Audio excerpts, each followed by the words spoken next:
Bismillahirrahmanirrahim. Assalamualaikum warahmatullahi wabarakatuh. Bismillah, alhamdulillah, wassalatu wassalamu ala rasulillah wa ala alihi wa sahbihi wa mawalah. La hawla wa la quwwata illa billah.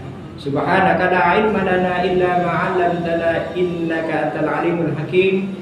Rabbi shrah li sadri wa yassir li amri wahlul 'uqdatam min lisani yafqahu qawli. Sahabat Rida, yang dirahmati Allah dimanapun Anda berada, alhamdulillah hari ini kita sama-sama bersyukur kepada Allah dengan syukur yang banyak atas segala nikmat yang diberikan kepada kita, sehingga dengan nikmat itu pula kita sama-sama bertemu bersilaturahim dalam acara Drakor Dakwah Ramadan Komprehensif. Semoga pertemuan kita kali ini pertemuan yang mendatangkan rahmat dan keberkahan dari Allah Subhanahu wa taala. Sahabat Hida yang dirahmati Allah dimanapun Anda berada, pada kesempatan yang baik ini saya pribadi ingin berbagi kepada sahabat sekalian mengenai keutamaan menyantuni dan mengasihi anak yatim.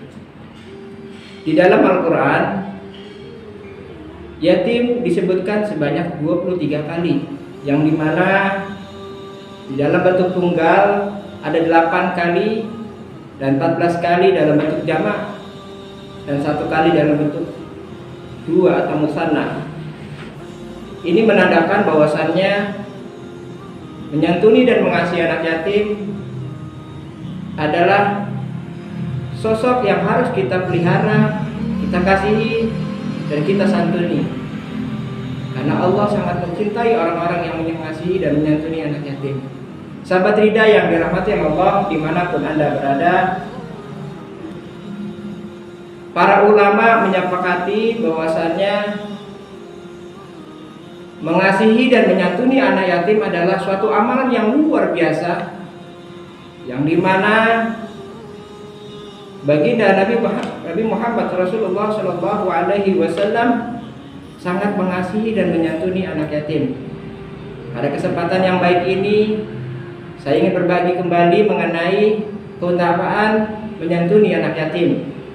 Yang pertama adalah di dalam hadisnya tafsir Imam Al-Qurtubi meriwayatkan, "Ana yuftahu babul jannah."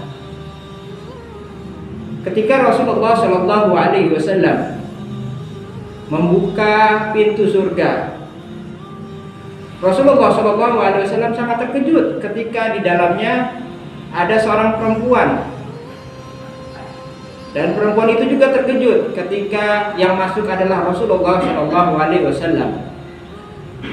Rasulullah Shallallahu Alaihi Wasallam berkata, "Mengapa Anda masuk ke dalam surga ini duluan daripada saya?" Kata seorang perempuan tersebut menyampaikan, saya kesehariannya adalah menyantuni, menyayangi anak yatim."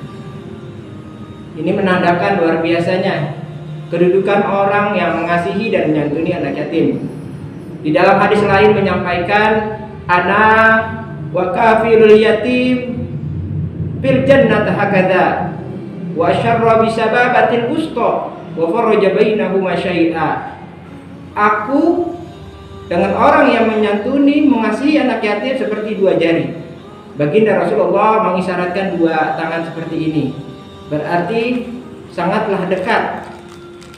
Wa syarra bi sababatil wusta wa faraja bainahuma syai'a.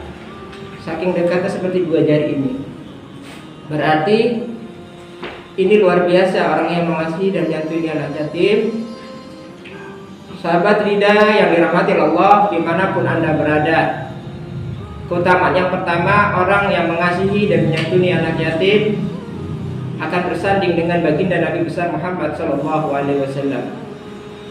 Saudaraku yang dirahmati Allah dimanapun Anda berada, yang kedua adalah orang yang menyantuni anak yatim.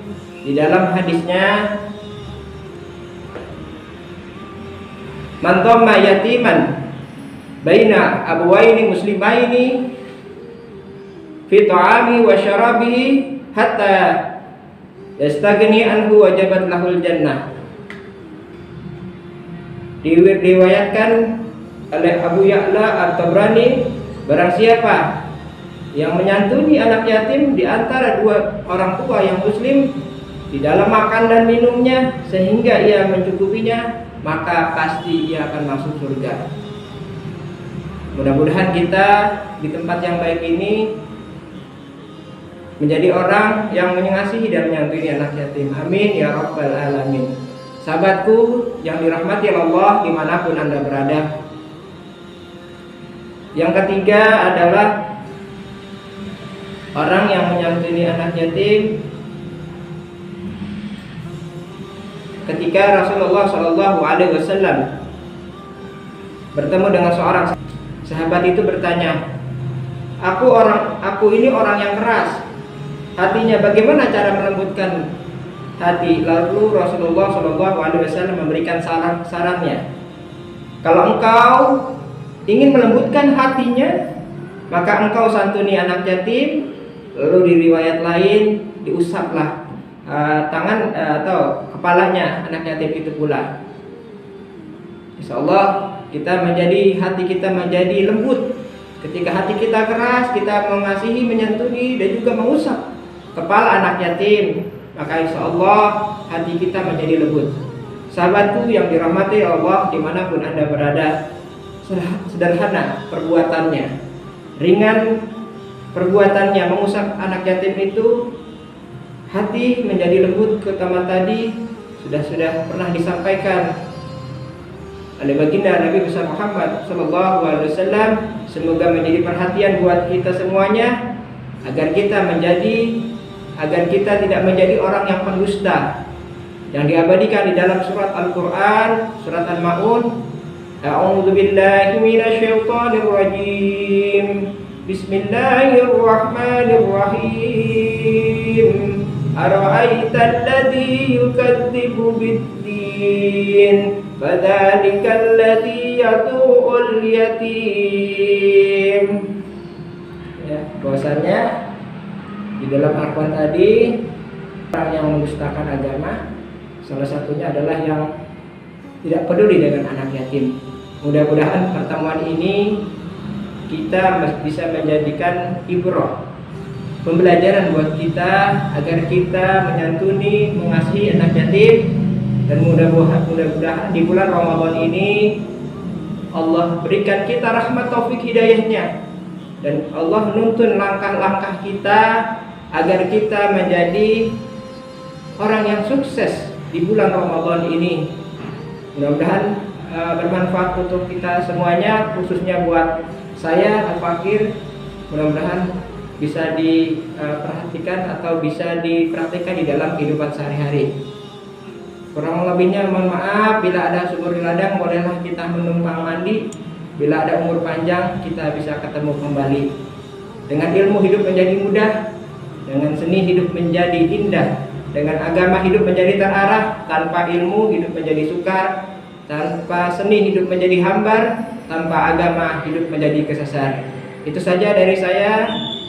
Kita tutup dengan sama-sama dengan doa kafaratul majelis. Subhanakallahumma wa bihamdika asyhadu an la ilaha illa anta astaghfiruka wa atubu ilaik. Wabillahi taufiq wal hidayah. Wassalamu alaikum warahmatullahi wabarakatuh.